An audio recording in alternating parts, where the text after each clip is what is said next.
Hey guys, good morning. Welcome to the another vlog. सबसे पहले जय माता दी। तो सुबह मैं उठ चुकी हूँ, मैंने बना ली है कॉफ़ी और टाइम हो गया है 4:13 का। तो लाइट सेट कर लेते हैं सबसे पहले, क्योंकि मैं जो है वार्म लाइट में ही पढ़ती हूँ।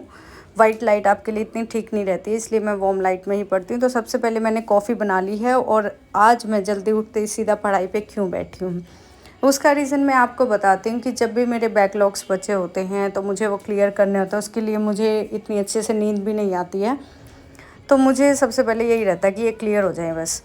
तो अभी मेरी 2 केमिस्ट्री क्लास बची हुई थी, रात को मैंने आपको बताया था, इसीलिए मैं जल्दी सो गई थी। तो सुबह भी मैं जल्दी उठ गई हूँ और उठ के पहले आज केमिस्ट्री की क्लासेस को अपनी कंप्लीट करते हैं। तो क्लासेस जो हैं 2 हैं, वो कंप्लीट कर लेंगे हम। मेरी क्लासेस जो मान लीजिए 4:15 हुए हैं, तो हो जाएंगी 7 बजे तक कंप्लीट दोनों। इन्हें कंप्लीट करके और उसके बाद जो है मैं अपना रेडी हो जाऊंगी। ब्रेकफास्ट जो है वो बनाऊंगी, वो मैं आपको दिखाऊंगी। तो केमिस्ट्री के अंदर क्या चला हुआ है मैं आपको बता देती हूँ। मैम ने जो है एसिड बेस ये वाला टॉपिक शुरू करवाया था। तो एसिड बेस में आपको क्या पढ़ना है। अब एसिड बेस एक बहुत ही बेसिक कॉन्सेप्ट है। बेसिक कॉन्सेप्ट मतलब आपका क्या है कि एसिड बेस में आपके जो एसिड्स आप डेली यूज़ में लेते हो, जैसे एप्पल है, एप्पल के अंदर जो है आपके पास मेलेनिक एसिड होता है। ऐसे ही आपके पास जो है NaOH वो MgOH ट्वाइस होता है, मिल्क ऑफ मैग्नीशिया, इस तरीके से। तो ये जो है ना बहुत ही बेसिक होते हैं। एंटासिड होता है आपके पास, NH4OH होता है, ग्लास क्लीनर। तो कुछ ये जो है ना आपके बिल्कुल बेसिक हैं जो कि घर में यूज़ होते हैं। तो यहाँ से भी क्वेश्चन मैंने देखा है पेपर में, आप चेक कर सकते हो प्रीवियस ईयर। तो ये आपको मिल जाएंगे 8th क्लास की बुक में। ये आपको 9th में नहीं मिलेंगे, 10th में भी नहीं मिलेंगे। 10th में 1-2 दे रखा बस, मिल्क ऑफ मैग्नीशिया, जहाँ पे उसका फॉर्मूला भी डिफाइन है केमिकल रिएक्शन वाले चैप्टर में, जहाँ तक मुझे याद है। और बाकी जो है आपके पास फिर लुईस एसिड वगैरह और लुईस बेस के कॉन्सेप्ट पे आप आते हो, तो उसके लिए आपको फिर 11th-12th तक जाना होगा। तो इन शॉर्ट मैं आपको बता देती हूँ कि आपको एसिड एंड बेस में कितना पढ़ने की ज़रूरत है। तो एसिड एंड बेस एक ऐसा कॉन्सेप्ट है जिससे क्वेश्चन आएगा ही आएगा। तो इस वाले टॉपिक को आप क्या करो, 8th क्लास की बुक से पहले तो बेसिक जो डे टू डे लाइफ में आपके पास है NCERT के अंदर, वो चार्ट है एक, वो पढ़ो। और उसके बाद आप थोड़ा सा गो थ्रू हो जाओ 11th-12th की बुक से। ज़्यादा नहीं करना 11th-12th में, सिर्फ डेफिनेशंस और स्ट्रेंथ ऑफ एसिडिटी जो होता है हमारे पास, कि कौन स्ट्रॉन्ग एसिड है, कौन स्ट्रॉन्ग बेस है, वीक एसिड, वीक बेस, इनका सिर्फ आइडिया लेना है आपको। ज़्यादा नहीं पढ़ना। अगर ज़्यादा पढ़ोगे तो फिर तो बहुत ही वास्ट है, इतना ज़्यादा TGT में नहीं आएगा। PGT में तो बहुत हाई लेवल का आता है, जिसे मतलब पढ़ना है या एग्ज़ाम देना है। तो TGT के लिए सिर्फ इतना ही बहुत है, जितना मैंने आपको बोला है कि आप इतना पढ़ लो, और आप प्रीवियस ईयर देख भी सकते हो। तो ऐसा है आपके पास एसिड एंड बेस का। अब जो है इसके अलावा जो मैम करवा रही हैं, मतलब एसिड एंड बेस कंप्लीट हो गया है क्योंकि मेरी क्लासेस तो पेंडिंग हैं। उसके बाद मैम करवा रही हैं थर्मोडायनेमिक्स। तो थर्मोडायनेमिक्स की एक क्लास होगी है, वो मैं आपको जो है आगे जाके डिस्कस करूँगी। आज हुई है वो क्लास, तो अभी मैं वॉइस ओवर कर रही हूँ, इसलिए मुझे पता है, तो उसका मैं आगे आपके साथ डिस्कस करूँगी। तो ये देखो, ये मैंने ब्रेकफास्ट बना लिया है, जिसमें मैंने बनाई है दाल चावल लंच के लिए, और ये दूध में जो है मूसली डाली है, और कुछ नहीं, क्योंकि ये मेरा टाइम भी सेव करती है और मेरे वेट को भी कंट्रोल में रखती है। ओवर वेट हो जाती हूँ बहुत ज़्यादा, क्योंकि बैठे बैठे पढ़ना सारा दिन। तो ये देखो मैं हो चुकी हूँ रेडी कॉलेज के लिए।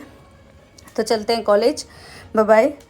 तो कॉलेज में भी अभी जो है बच्चों का सेमेस्टर जो है ख़त्म हो रहा है, तो इसीलिए थोड़ा सा प्रैक्टिकल्स में ही बिज़ी हूँ। तो यहाँ पर हम जो है अपना काम कर रहे थे, यहाँ पे मैं मार्क्स वगैरह का देख रही थी, अटेंडेंस वगैरह। उसके बाद देखो शाम का टाइम हो गया, 6 बज गए हैं। तो मैंने सोचा अब चलते हैं रूम पे वापस, बैग पैकअप कर लेते हैं। तो बैग पैक किया मैंने यहाँ पे, और अपना जो है रूम के लिए आ गई। तो आने के बाद फिर से मैं पढ़ने बैठ गई, क्योंकि आज मेरी क्लासेस बैलेंस हो जाएंगी कंप्लीट, तो हिला नहीं सकती मैं रूटीन को। यहाँ पर देखो आते ही मैंने चेंज किया। चेंज करने के बाद आज मैंने खाने में कुछ नहीं बनाया, ना मेरा इतना ज़्यादा मूड था, ना ही भूख लगी थी। तो यहाँ पर जो है मैंने अपनी पढ़ाई स्टार्ट कर दी। इसमें क्या है, केमिस्ट्री की थर्मोडायनेमिक्स और फिज़िक्स की थर्मोडायनेमिक्स की दोनों क्लासेस लिया। आज जो है बायो की क्लास नहीं हुई है। फिज़िक्स की एक क्लास पेंडिंग है, जो मैं सुबह लूँगी, सुबह उठ के, बस बाकी सब कुछ क्लियर है, कुछ भी नहीं बचा अभी। तो यहाँ पर क्या है, फ़िज़िक्स की क्लास भी इसलिए पेंडिंग है, उसका रीज़न ये है कि अब ट्यूसडे नहीं होगी क्लास फ़िज़िक्स की, अब वो सैटरडे होगी, संडे नहीं होगी। तो ट्यूसडे की क्लास नहीं होगी, तो वो पहले क्लास होगी, थोड़ा शिफ्ट हो गई हैं क्लासेस इस वजह से। तो ये देखो बढ़िया ये रहा कि दोनों में थर्मो स्टार्ट हुई है। लेकिन एक डिफरेंस है कि जो थर्मोडायनेमिक्स है ना, वो आपके पास केमिस्ट्री में अलग होती है थोड़ी सी साइन कन्वेंशंस को लेके, और फिज़िक्स के अंदर अलग होती है। जो पढ़ते हैं दोनों से, मतलब जिनके दोनों सब्जेक्ट अच्छे हैं, उन्हें इस चीज़ का बहुत अच्छे से पता होगा।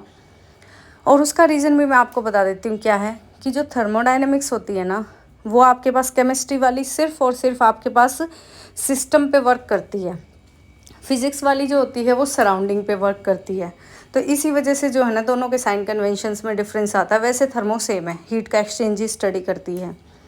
तो ये आपके पास थर्मोडायनेमिक्स में था, जो कि आज बेसिक ही हुआ था। ओपन क्लोज सिस्टम वगैरह फिजिक्स में थोड़ा ज़्यादा हो गया था। ये प्रोसेसेस भी हो गए थे, आइसोथर्मल, आइसोबारिक, आइसोक्योरिक, आइसो वॉल्यूमेट्रिक, ये जो प्रोसेस होते हैं हमारे पास 4। तो आज का यही था। और रही बात सिलेबस की या रिवीजन की, तो अब सुबह से रिवीजन है, कल से जनरल सेक्शन वही कंटिन्यू करेंगे मैथ को, और एक एक टॉपिक को डिस्कस करूँगी। बस 2-3 दिन क्या, एक हफ़्ता पूरा लग गया। डिसबैलेंस हो गया था सब कुछ, उस चीज़ के लिए I am really very sorry. लेकिन कर भी क्या सकते हैं भाई, कई बार हो जाती है सिचुएशंस ऐसी कि आपको वो चीज़ें देखनी पड़ती हैं।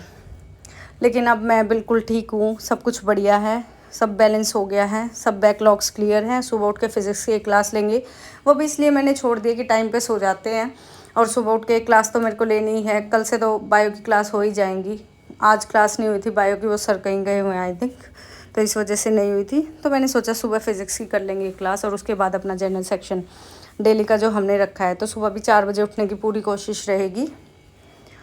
तो ठीक है गाइस, उसके अलावा आपकी जो भी क्वेरी हो, कुछ भी पूछना हो जनरल सेक्शन का, मैंने आपको बता दिया। चंडीगढ़ वाला सिलेबस भी डिस्कस करेंगे, लेकिन वो जो है वीकेंड पे ही करूँगी मैं। उससे पहले टाइम लग गया तो मैं चार्ट बना लूँगी, इतने अभी टाइम थोड़ा लग नहीं रहा है, क्योंकि पीएचडी का भी बहुत वर्कलोड है।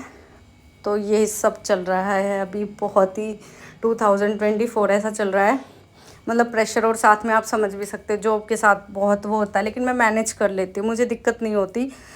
बस ये है कि अपनी तरफ से बेस्ट करो। तो ठीक है गाइस, सो जाते हैं। अभी सोने में थोड़ा टाइम लगेगा, क्योंकि दही वगैरह जमाऊँगी, थोड़ा सा काम करना आज मुझे। तो ये सब करके और उसके बाद सोएंगे। 1 घंटे में अराउंड सो जाऊँगी मैं, कोशिश करूँगी 11 बजे तक सोने की।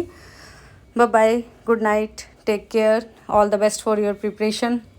कोई भी डाउट, क्वेरी, कुछ भी पूछना हो, जस्ट कमेंट डाउन, आपको रिप्लाई मैं कर देती हूँ। आपको पता ही है इस चीज़ का।